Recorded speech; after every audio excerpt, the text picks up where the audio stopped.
I have been getting asked a lot about what products I use on my 220-gallon Reef tank, so I thought what better video than to go over every single Reef aquarium product that I use. From dosing products to fish and coral food, test kits to salt. I'm going to go over every single product that I really enjoy and every product that I use on my tank. If you're new here, hello, howdy, hi, my name is Stephanie and I make silly videos documenting the progress of my journey in the Reef tank keeping hobby. So if you are also silly and like the Reef tanks, make sure to smash that subscribe right now. Dosing products. Dosing products. What dosing products do I use? First of all, for magnesium, alkalinity, and calcium, I like to use the Red Sea line, the Red Sea Mag, Alk, and Calc. Honestly, I just grab whatever is available, to be honest. I mean,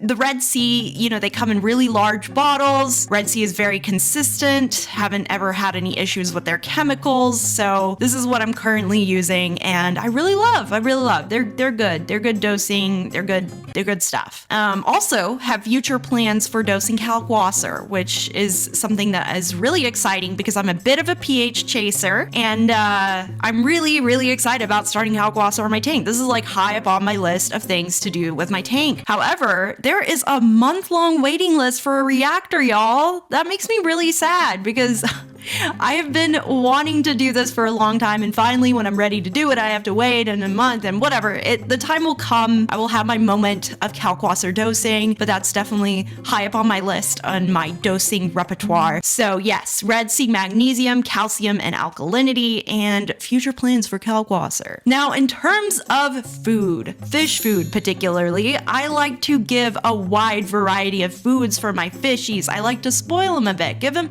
some variety. Nobody can't have the same food all the time, I feed a mixture of 5 foods. PE mysis. I like to feed PE mysis. PE mysis is high protein goodness. This is like their main meal. I feed like PE mysis like 5 to 6 times a week. And yeah, they love the PE mysis. PE mysis is great. I also feed PE mysis fish flakes. Now I do this twice a day. It picks up the nutrients in my tank because my nutrients are kind of low right now and I've been trying to keep them up by feeding a bit more. So the PE mysis fish flakes really pick up the nutrients but don't make the water like messy. You know what I mean? Really good stuff. My fish love it. Also, I do a seaweed blend, the San Francisco Bay seaweed blend. They're just those cubes of seaweed, for my tangs. My tangs need their seaweed. And for some reason, my tangs never really have ever taken to seaweed on a clip. They've never taken to seaweed on a clip for some strange reason. I've tried, I've taken your suggestions. I don't know why my tangs will never accept the clip or similar formats of feeding seaweed. So the cubes, it's easy, it works. I just drop it in and they really love the cubes of seaweed, the seaweed blend. And I do this once every couple of days. I just pop in a cube. It's really easy for me and for the tangs and everybody's happy.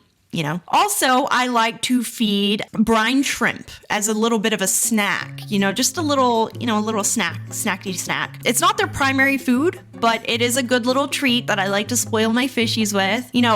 Brine shrimp is a great food to start on because it really triggers the food response in like new fish really well. So it's a great food to start off with, but I wouldn't use it as its main food. So I don't know. I throw randomly throughout the day, not every day, but sometimes, just a little supplementation, for their diet. And they really love it. They really love brine shrimp, of course. Brine shrimp is like the fish like caviar. No, that terrible example.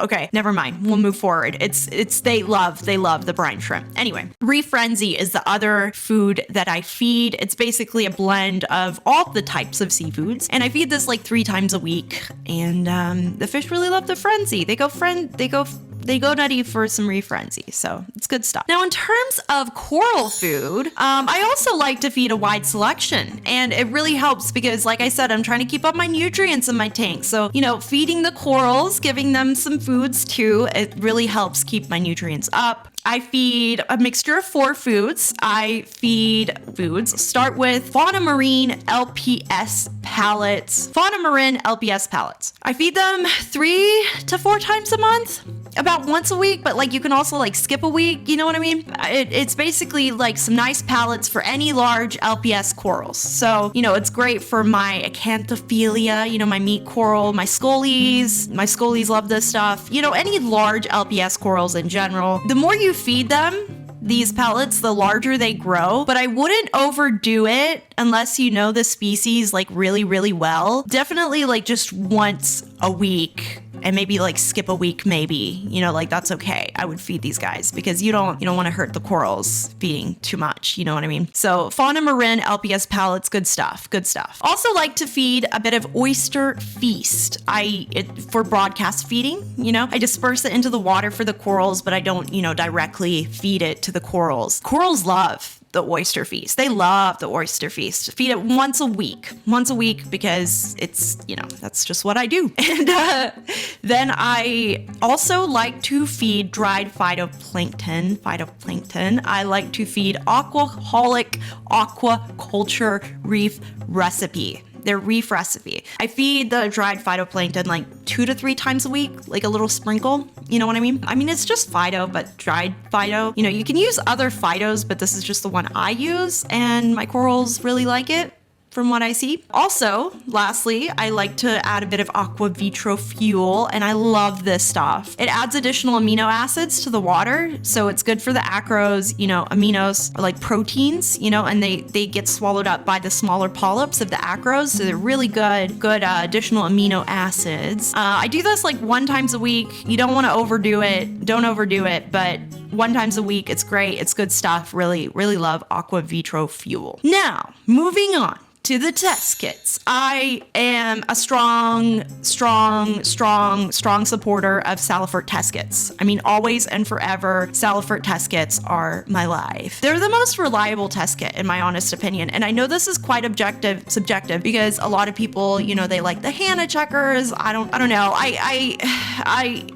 And Red Sea too, Red Sea test kits. But honestly, I just stick to Salifert. Always stuck to Salifert. It seems they seem complicated to use when you first start to use them, and it takes forever to go through all of the test kits when you're just starting off, and it can be intimidating and it can be annoying and you hate your life for a little bit. But soon enough, once you test frequently with them, you memorize the instructions, and it's just like really easy to do them, and they're super like reliable, in my honest opinion. And people have their stories, but that's why I keep 2 sets, so if there's anything that happens with my test kit that seems like, with my test result that just seems totally off or totally like random, that's why I keep a backup set just to double check, because faulty test kits can happen regardless the brand. Like, it can happen all the time, but you don't want to depend on it. So it's good to have a backup test kit of anything you use, just in case, just to double check, just a peace of mind, just redundancy. You want to make sure, because we are not keepers of fish and corals, we are keepers of water.